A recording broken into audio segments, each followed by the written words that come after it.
Good morning, everybody. Welcome back to the installment of Scott's Selections here for Friday, April 30th. We're getting today's play of the day. Quick recap of what happened yesterday. We're having a pretty mediocre day. Ended up losing the solo play of the day video with the Dodgers team total over 4.5 at plus 105 in BetMGM. Got a good number. Closed it around minus 110, but didn't matter. Lauer was making his first start of the season following an awful spring training, and the Dodgers couldn't touch him. Scored 0 runs over the first 8 innings before breaking through for 1 in the 9th. Finished with 1 run. Pretty awful showing by the Dodgers, but we ended up winning the NBA play in the joint video with the Nets minus a 9 and minus 110 on DraftKings. Brutal number.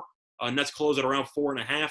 Kyrie was announced out in the early hours of the afternoon, and the Nets ended up winning by double digits anyway. Brogdon got injured early in the game for Indiana, and that team defensively is a disaster. I said that the Nets should probably score at least 130. They scored exactly 130 and won by double digits. So mediocre day, basically pushed, and we'll look for a winning day here on Friday. And for the play of the day, we like something in the NBA. It's going to be a matchup between the Trailblazers and the Nets, taking place at around 8 p.m. Eastern Time. And for the play of the day, we like the Trailblazers plus 1.5 at minus 110 on DraftKings. Time recording of 12:05 a.m. Eastern Time. Couple reasons why I like the Trailblazers in the spot. First of all, Portland has been playing better lately. Won each of its last 2 games by at least 21 points. One was against Indiana. The other was against Memphis. Pretty impressive win there against Memphis. They look at the Nets. This team has been playing well lately. Has won 4 in a row. However, this is going to be the second night of a back-to-back, and that means most likely the Nets will be benching at least one of their 2 superstars.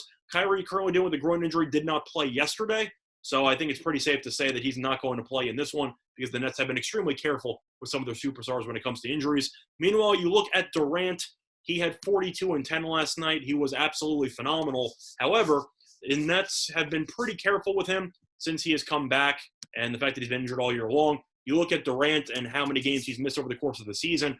I don't think there's any chance he's going to play in this game, especially after having 42 and 10 in the game yesterday. But you're looking at some of his numbers since he has come back. He's played in 2 games since re-injuring himself. Played well in those 2 played 3 games, sorry. Had 33 points against Phoenix, had 17 and 10 against Toronto, and had 42 and 10 against Indiana last night. Now, the thing you have to wonder there, though, is if the Nets are going to rest him to try to keep him healthy, and I think they will because Durant has played in a back-to-back once this season, and that was on January 13th. So the Nets have been resting him on back-to-backs all the time, and it seems like a great spot after a phenomenal performance by Durant where he doesn't need to prove anything. The Nets know at the end of the day, seeding is not the most important thing in the world for this team. The most important thing is staying healthy, and that's why Kyrie is probably not going to play. Harden, of course, is still out, and Durant, after having such a great game, I think really has maybe a 5% chance of playing in this game.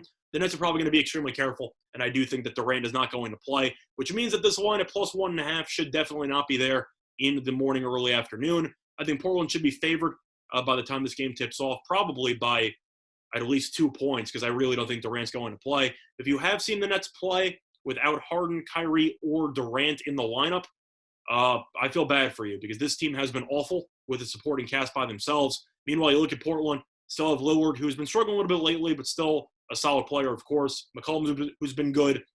And the Nets, you know that this team can't rebound.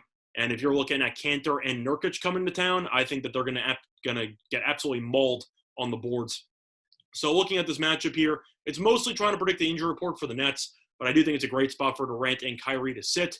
Meanwhile, Portland starting to play better, and this team is still competing for a 6th spot, which, of course, would mean not having to play in the play-in games. But with the rebounding advantage there and the fact the Nets should be shorthanded, plus 1.5 is really just a spread that doesn't make sense. And I do think Portland should be the favorites by the time that this game ends up starting. So the play that once again here for Friday, April 3rd is going to be on the Trailblazers, plus 1.5 at minus 110 on DraftKings. That's been this installment. So I think to all of you respect the best today. Bye, everyone.